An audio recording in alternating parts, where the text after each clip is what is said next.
بڑا عجیب مشورہ دیا ہے اور میرے دل کو لگا ہے مشورہ. اے اللہ کی بندی تیرا کیا خیال ہے؟ کہا بات تو اس کی ٹھیک ہے، کوئی پرہیزگار بندہ تلاش کرتے ہیں. کہا تو ہی بتا کوئی پرہیزگار اپنے رشتہ داروں میں، ریلیٹیو میں، معاشرے میں کوئی تجھے نظر آتا ہے؟ بیوی نے کہا ہاں ایک بندہ مجھے نظر آتا ہے، اس کے علاوہ اس سے بڑھ کر اور پرہیزگار اور ایماندار مجھے کوئی بھی نظر نہیں آتا. کہا اللہ کی بندی وہ کون ہے؟ کہا جو ہمارے باغ کا مالی ہے، اس سے بڑھ کر اور پرہیزگار مجھے کوئی نظر ہی نہیں آتا. جو مالی ہے. تاجر نے سنا، اس نے کہا یہ بات تو مجھے بھی پسند ہے لیکن تیرا مشورہ ضروری تھا، تیری اجازت ضروری تھی. احباب وقار، کون اپنے مالی سے اپنی بیٹی کا نکاح کرے؟ آج ہم نکاح کرتے ہیں تو ہم کیا دیکھتے ہیں؟ پہلی 3 چیزیں جس کا محبوب خدا نے فرمایا یہ نہ دیکھنا، چوتھی دیکھنا. آج ہم اگر دیکھتے ہیں تو پہلی 3 دیکھتے ہیں، چوتھی کوئی نہیں دیکھتا. اگر کسی کے چہرے پر داڑھی ہے تو ہم کہتے ہیں. اکثر ساتھیوں نے مجھ سے یہ اعتراض کیا کہ نکاح نہیں ہو رہا، شادی نہیں ہو رہی، وجہ کیا ہے کہ چہرے پہ داڑھی ہے. بے شمار لوگوں نے کہا کہ داڑھی کٹوا دو، ہم بیٹی کا رشتہ دینے کے لیے تیار ہیں. یہ ہم مسلمان ہیں. پھر ہم کہتے ہیں کہ اولاد کہنا نہیں مانتی، اولاد بڑی بے ادب ہے، اولاد نماز کی پابند نہیں ہے. کیسے پابند ہو جب آغاز ہی اچھا نہیں ہے؟ ہم پہلے مال دیکھتے ہیں، پھر حسب و نسب دیکھتے ہیں، پھر حسن و جمال دیکھتے ہیں. اللہ ماشاءاللہ کوئی یہ دیکھتا ہو یار وہ فلاں بندہ نمازی بھی ہے، بیٹی دے رہا ہوں، نمازی ہے یا نہیں ہے. اتنا مجمع ہے، بڑے باشعور لوگ بیٹھے ہیں. جو کاروباری ہو، جھوٹ بولتا ہو، کہہ دیں گے. میرے لالے موسیٰ کے ایک دوست ہے، اس کے چاچو نے ایک شادی کی، یورپ میں ہوتا تھا. تو وہ خود کہتا ہے کہ میرے چاچو کہتے ہیں کہ یہ شادی مجھے نہیں دی انہوں نے یورپ کے کارڈ کو شادی دی ہے. انہوں نے مجھے نہیں بیٹی دی، اپنی یورپ کے کارڈ کو بیٹی دی ہے. جب یورپ کے کارڈ کو بیٹی دیں گے پھر اولاد تہجد گزار نہیں پیدا ہوگی، پھر ڈسکو ڈانسر پیدا ہوں گے. احباب وقار، وہ جو مالی تھا، تاجر نے اپنی بیٹی کا نکاح اس مالی کے ساتھ کر دیا. اس مالی کا نام مبارک تھا. کیا نام تھا؟ مبارک تھا. اور باپ اتنا نیک اور پارسا کہ 8-10 سال ایک باغ میں کام کیے، ایک انار توڑ کے چکھا نہیں ہے کہ اس کا ذائقہ کیسا ہے. کیونکہ مالک کی طرف سے اجازت نہیں تھی، صرف نگرانی کرتے رہے. احباب وقار، جب ماں اتنی پارسا ہو کہ کبھی ماں نے کسی غیر محرم کو دیکھا نہ ہو، کسی غیر محرم سے کلام نہ کیا ہو، کسی غیر محرم کے پاس چل کر گئی نہ ہو، جب باپ اتنا پارسا ہو، ماں اتنی نیک اور پارسا ہو، زاہدہ ہو، متقیہ ہو، تو پھر بیٹے گلوکار نہیں بنتے، پھر بیٹے ڈسکو ڈانسر نہیں بنتے، پھر بیٹا بھی عبداللہ بن مبارک پیدا ہوتا ہے. پھر عبداللہ بن مبارک پیدا ہوتا ہے، جسے امیر المومنین فی الحدیث کہا جاتا ہے، جسے طبیب حدیث کہا جاتا ہے. یہ علماء تشریف فرما ہے، پوچھیں عبداللہ بن مبارک کا مقام کیا ہے؟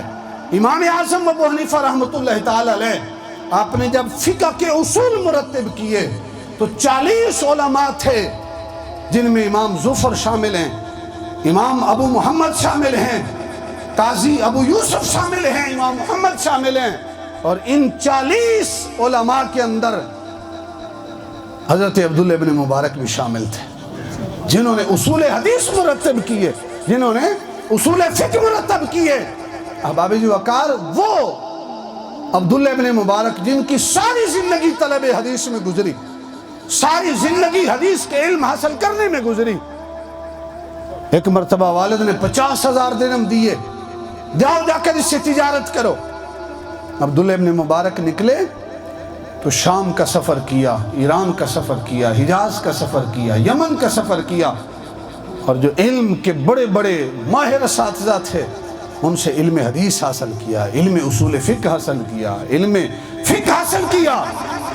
اور واپس پلٹے، والد نے پوچھا بیٹا 50,000 درہم دیے تھے کدھر خرچ کیے؟ کہا ابو جان ایسی تجارت کی ہے جو دنیا میں بھی فائدہ دیتی ہے اور آخرت میں بھی فائدہ دیتی ہے. اے بیٹے کون سی تجارت کی ہے؟ کہا میں نے سامان تجارت نہیں خریدا، میں نے علم کے لیے سفر کیا ہے اور علم کے راستے میں 50,000 خرچ کر دیے ہیں۔ آج کا کوئی باپ ہوتا تو بیٹا ضائع کر دیے 50,000، باپ خوش ہوا، اس نے یہ نہیں کہا کہ ضائع کر دی، اس نے 20,000 اور دیے، بیٹا یہ بھی علم کے راستے میں خرچ کرو، اور 20,000 دیے۔ اب آپ جو وقار علم سے واپس پلٹے تو لقب پڑا امیر المومنین فی الحدیث۔ یہ مجمع بیٹھا ہے، آج ساؤنڈ سسٹم لگا ہے۔ امام حضرت عبداللہ ابن مبارک جب حدیث بیان کرتے تھے تو مکبرین ہوتے تھے جو کھڑے ہو کے آگے حدیث سن کے بیان کرتے تھے، ان مکبرین سے آگے لوگ سنتے تھے، وہ آگے بیان کرتے تھے۔ تو آج بھی بڑی جماعت ہو تو پیچھے تکبیر کہنے والے ہوتے ہیں۔ تو امام صاحب نے حدیث بیان کی، ایک مکبر وہاں کھڑا ہے، اس نے حدیث سنی، اس نے آگے بیان کی، اس سے آگے سنی، اس نے آگے بیان کی۔ مکبرین کی تعداد گنی گئی، سامعین کی نہیں، مکبرین کی تعداد گنی گئی تو ان کی تعداد 1200 کے قریب تھی۔ مجمع کا اندازہ لگائیں۔ ایک مرتبہ دواتوں کی تعداد گنی گئی، شاید آج کے بچے نہ جانیں دواتیں کیا ہوتی ہیں، جن کے اوپر سیاہی میں قلم بھگو کے پھر تختی کے اوپر لکھا جاتا تھا۔ دواتوں کی تعداد گنی گئی تو 40,000 کے برابر تھی، جن کا لقب امیر المومنین فی الحدیث تھا، لیکن علم بھی تھا۔ یہ بات یاد رکھیں، اگر اللہ نے علم دیا ہے، علم کے ساتھ اللہ نے عاجزی دی ہے تو علم رب کی بارگاہ میں قبول ہے۔ اگر علم ہے، علم کے ساتھ تکبر ہے، وہ علم کسی کام کا، شیطان بھی عالم تھا لیکن ابا واستکبر، اس نے تکبر کیا، وکان من الکافرین، اور انکار کرنے والوں میں سے ہو گیا۔ اللہ دولت دے، دولت کے ساتھ اللہ عاجزی دے تو یہ دولت اللہ کی نعمت ہے، اور اگر دولت کے ساتھ تکبر آ جائے اس سے بڑی اور رسوائی کوئی نہیں ہے۔ یہ آزمائش ہے۔ اللہ عہدہ دے، عہدے کے ساتھ اللہ تعالیٰ عاجزی عطا فرمائے، یہ بہت بڑی شے ہے۔ اللہ رب العزت نے عبداللہ ابن مبارک کو علم بھی دیا تھا، علم کے ساتھ ساتھ عاجزی بھی عطا فرمائی تھی۔ اور انداز کیا تھا؟ حج پر جا رہے ہیں تو رستے میں ایک چھوٹی بچی کو دیکھا، اس نے مردہ پرندہ ہاتھ میں اٹھایا ہوا ہے۔ عبداللہ ابن مبارک نے پوچھا، اے بیٹا اس مردے پرندے کا کیا کرنا ہے؟ یہ تو ہماری شریعت میں اس کا کھانا جائز نہیں ہے۔ اس بچی نے کہا کہ اس وقت جس کیفیت میں ہم ہیں، اس مردے پرندے کا بھی کھانا ہمارے لیے جائز ہے۔ کہ آپ کی کیا کیفیت ہے؟ کہا کہ والد فوت ہو گئے ہیں، ہم 4 یتیم بچیاں ہیں، ایک بیوہ ماں ہے، 5 دنوں سے بھوکے ہیں، گھر میں کچھ پکا نہیں ہے، آج اس کیفیت میں پہنچے کہ یہ مردہ پرندہ بھی ہمارے لیے جائز ہے، میں یہ لے جا رہا ہوں، گھر میں جا کر پکائیں گے تو کھائیں گے۔ عبداللہ ابن مبارک حج پر جا رہے تھے، اپنے غلام سے کہا بھئی یہ دیکھو کہ واپسی گھر تک جاتے ہوئے ہمیں کتنا خرچہ درکار ہوگا۔ غلام نے کہا حضور صرف 20 درہم چاہیے۔ آپ نے کہا ٹھیک ہے، 20 درہم الگ کر لو، باقی جتنا ہمارے پاس درہم ہیں سارے اٹھا کر اس یتیم بچی کی جھولی میں ڈال دو، ہم حج اگلے سال کریں گے۔ اس سال ہمارے حج سے زیادہ ضرورت ان یتیم بچیوں کے کھانے کی ہے۔ عاجزی اللہ نے اتنی عطا کی تھی۔ ایک شخص آیا، اس نے کہا حضور میرے ذمہ قرض ہے، اگر آپ عطا کر دیں تو میں دل سے دعائیں عطا کروں گا۔ آپ نے پوچھا کتنا قرض ہے؟ اس نے کہا حضور 700 درہم ہے۔ آپ نے اپنے غلام کو پرچی کے اوپر لکھ دیا، جاؤ جا کر اس کو پیسے دے دو۔ غلام نے جا کر پرچی کھولی، اس نے کھولا تو اس کے اوپر لکھا تھا 7,000۔ کتنا؟ اس نے مانگے کتنے تھے؟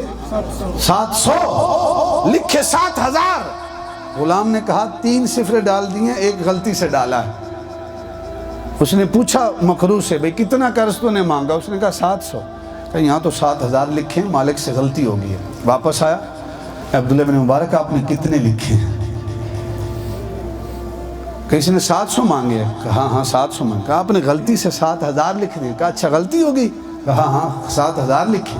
کہا لاؤ میں ٹھیک کر دیتا ہوں۔ پرچی لی، اوپر اور رقم لکھی، اسے بند کیا، کہا جاؤ جا کر جتنے میں نے لکھے ہیں جاؤ جا کر اس کو دے دو۔ غلام گیا، اس نے پرچی جا کر کھولی تو اس کے اوپر 14,000 درہم لکھا ہوا تھا۔ اس نے 14,000 لیے، اس کے ہتھیلی پہ رکھ دیے۔ جب ہتھیلی پہ رکھے تو غلام بڑا حیران ہوا کہ 700 مانگے تھے، آپ نے 7,000 لکھے۔ پھر میں تصحیح کروانے کے لیے آیا، آپ نے 14,000 لکھ دیے۔ جب واپس آیا اس نے پوچھا حضور اس بات کی سمجھ نہیں آئی تو عبداللہ ابن مبارک نے جواب دیا کہ محبوب خدا کا فرمان ہے جو کسی مسلمان کو اچانک کوئی خوشی دیتا ہے نا اللہ اس کے پچھلے سارے گناہوں کو معاف کر دیتا ہے۔ کہا اس نے 700 مانگے تھے، میں نے جان بوجھ کر 7000 لکھے کہ 700 مانگنے والے کو 7000 مل جائیں تو کتنی خوشی ہوتی ہے، لیکن جب تو نے پرچی کھولی تو نے اس کے سامنے پڑھا کہ 7000 لکھا ہے، میرے پاس آیا، اس وقت اگر تو 7000 بھی دے دیتا تو اسے اتنی خوشی نہ ہوتی، اس لیے میں نے 14000 لکھ دیا کہ 14000 دے گا تو اسے اور زیادہ خوشی ہوگی۔ تو بتا کہ جب تو نے 14000 نکال کے اسے دیے اسے کتنی خوشی ہوئی ہے؟ تو غلام کہتا ہے حضور اس کی خوشی تو دیدنی تھی۔ کہا جب اسے اتنی خوشی ہوئی ہے اللہ اس کے صدقے میرے پچھلے گناہوں کو معاف کر دے گا۔ یہ ہیں حضرت عبداللہ ابن مبارک، ساری زندگی خشیت الہی میں گزری، چھوٹا سا مکان تھا اس میں ساری زندگی گزار دی۔ ساتھی کہتے تھے حضور اس گھر میں دم نہیں گھٹتا؟ کہا میں ہر لمحے محبوب خدا کی بارگاہ میں رہتا ہوں، حضور کی مجلس میں رہتا ہوں، میں کیوں پریشان ہوں گا؟ آپ حضور کی مجلس میں حضور کیسے رہتے ہیں؟ کہا یہ حدیث سنتا ہوں یا سناتا ہوں یا لکھتا ہوں یا لکھواتا ہوں، میں حضور کی مجلس میں نہیں ہوں تو اور کہاں ہوں؟ قال رسول اللہ کی صدائیں آتی ہیں، قال رسول اللہ کی صدائیں آتی ہیں۔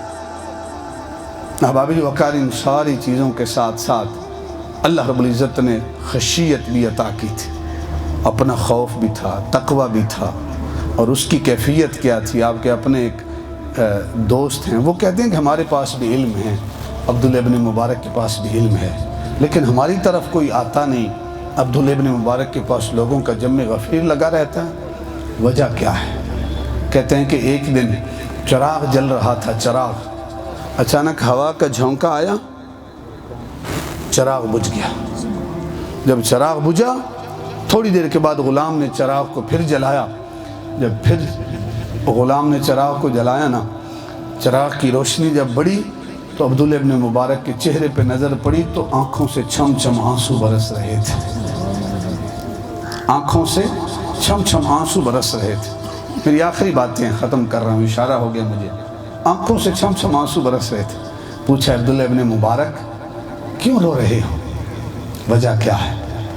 کہا کہ چراغ بجھا، اندھیرا چھا گیا، اور جب اندھیرا چھایا تو مجھے قبر کا اندھیرا یاد آ گیا، مجھے قبر کا اندھیرا یاد آ گیا کہ قبر میں کیسے گزارا کرنا پڑے گا۔ وہ عبداللہ ابن مبارک جب آخری سانسیں لے رہے تھے، علم بھی ہے، عمل بھی ہے، دولت کے بھی انبار ہیں، لیکن اس کے باوجود عاجزی کیا ہے؟ آخری بات اور اسی پہ گفتگو ختم کروں گا۔ چارپائی پہ لیٹے ہیں، طالب علم سامنے پاس کھڑے ہیں، چند گھڑیاں ہیں، چند سانسیں ہیں، آخری کیفیت ہے۔ آپ نے اپنے طالب علموں سے کہا کہ مجھے چارپائی سے اٹھاؤ اور نیچے زمین پہ رکھ دو، چارپائی سے اٹھاؤ زمین پہ رکھ دو۔ نیچے کارپٹ نہیں ہے، قالین نہیں ہے، نیچے ننگی زمین ہے، گرد و غبار ہے۔ طالب علموں نے دیکھا، کہا کہ حضور نیچے کچھ بھی نہیں ہے، نیچے کیسے رکھیں؟ طالب علم خاموش ہو گیا، نہیں اٹھایا، زمین پہ نہیں رکھا۔ آپ نے پھر کہا مجھے اٹھاؤ اور زمین پہ رکھو۔ طالب علم پھر خاموش ہو گیا کہ کیسے، نیچے تو گرد و غبار ہے، مٹی ہے، کیسے رکھیں؟